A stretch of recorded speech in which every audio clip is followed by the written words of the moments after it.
আবেলি চাহকাপৰ লগত খাবলৈ এটা কেক বনালোঁ। কেনেকৈ বনালোঁ চাওঁ আহকচোন। মই কেকৰ কাৰণে মই লৈছোঁ ময়দা 2 কাপ, কণী 2টা, ৰিফাইন তেল আধা কাপ লৈছোঁ আৰু গুড়ি কৰা চেনি আধা কাপ লৈছোঁ, ইনো 1 পেকেট আৰু ইলাচি 3টা লৈছোঁ।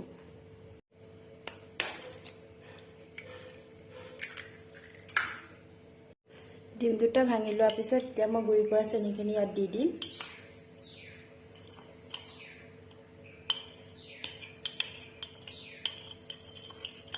তাৰপৰা লাহে লাহে এইদৰে চেনিখিনি আৰু ডিমটো ফেটি ল'ম, ভালদৰে মিক্স হৈ যোৱালৈকে। এয়া দেখিলে ধুনীয়াকৈ মই ফেটি ল'লোঁ ডিমখিনি। তাৰপৰা মই ইয়াতে দিম আধা কাপ ৰিফাইন তেল, তাৰপৰা আকৌ ফেটি ল'ম মই ভালদৰে। এয়া ৰিফাইনখিনিও ফেটি ল'লোঁ মই ভালদৰে। তাৰপৰা ইয়াত দিম 2 কাপ ময়দা। ইয়াতে মই ইলাচিকেইটা দি দিলোঁ, বাকলিটো এৰাই দিছোঁ ইলাচি, ডিমৰ গোন্ধটো যাবলৈ দিছোঁ ইলাচিকেইটা। এতিয়া ইয়াতে মই ইনো পেকেটটো দি দিম, সম্পূৰ্ণকৈ গোটেইটো দিম। তাৰপৰা আকৌ ফেটি ল'ম ভালদৰে। তাৰপৰা মই এটা পাত্ৰ ল'লোঁ, পাত্ৰত অলপ ৰিফাইন তেল দিছোঁ, ৰিফাইন তেল তাৰপৰা সানি দিম চাৰিওকাষে ৰিফাইন তেলটো। মই পাত্ৰটোৰ ভিতৰত এখন কাগজ দিছোঁ, তাৰ ওপৰত আকৌ ৰিফাইন তেল অকণ দি দিছোঁ। আপোনালোকে পাত্ৰটো লওঁতে অকণমান ডাঠ চাই ল'ব, যাতে কেকটো জ্বলি নাযায়, পাতলা হ'লে অকণমান জ্বলি যোৱাৰ চান্স থাকে। মোৰ দিয়া হৈ গ'লে ধুনীয়াকৈ।